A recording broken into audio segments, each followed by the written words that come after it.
मैंने तकरीबन 1 साल बाद उसे अनब्लॉक किया तो देखा वो ऑनलाइन थी।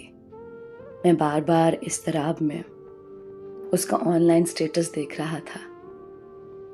उसने आज भी बायो में मेरा पसंदीदा शेर, जिंदगी तेरे ताक़ुब में हम इतना चलते हैं कि मर जाते हैं, लिखा हुआ था। मेरे दिमाग में बहुत से ख्यालात आकर चले गए। क्या वो मुझे भूल चुकी है? अगर नहीं भूली तो रात के इस पहर भी ऑनलाइन किसके लिए है? क्या मेरा इंतजार था या वो किसी और के हुसूल में निकल पड़ी? मेरी सोचें बार बार मेरे जहन को झंझोड़ रही थीं। मैंने मैसेज टाइप करना शुरू किया, कैसी हो, अब तक सोई क्यों नहीं?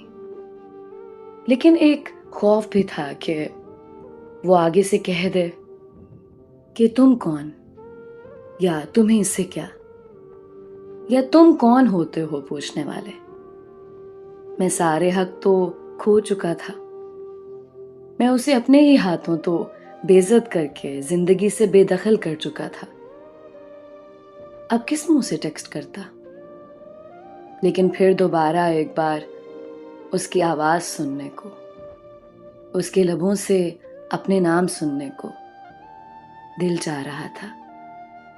मैंने कई बार यही फिक्रा, तुम कैसी हो, लिखकर मिटा दिया। मेरे दिल में माजी का पछतावा था। मेरी जात में मौजूद अकड़ को आज टूटे अरसा गुजर गया था। अब अना की जगह खौफ ने ले ली थी।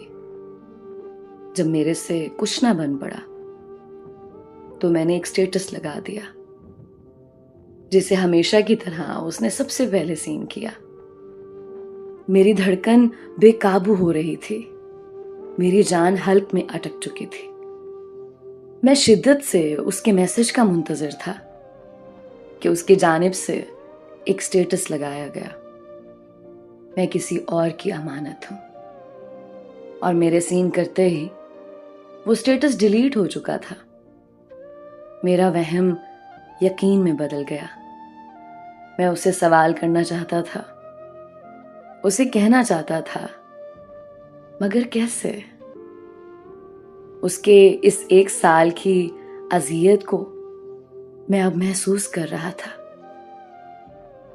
उसकी हालत जरा मुझे अब समझ आ रही थी। वो किस कर्ब से गुजरी थी, मैं महसूस कर पा रहा था। मैंने दोबारा उसे ऑनलाइन देखना चाहा, मगर वहां फकत सफेद धब्बा मौजूद था और बायो भी गायब हो चुकी थी। यकीनन वो ब्लॉक कर चुकी थी। मेरे आंसू मेरे हाथों पे गिरकर खामोश हो गए और दर्द की एक लहर मेरे वजूद में उतर गई।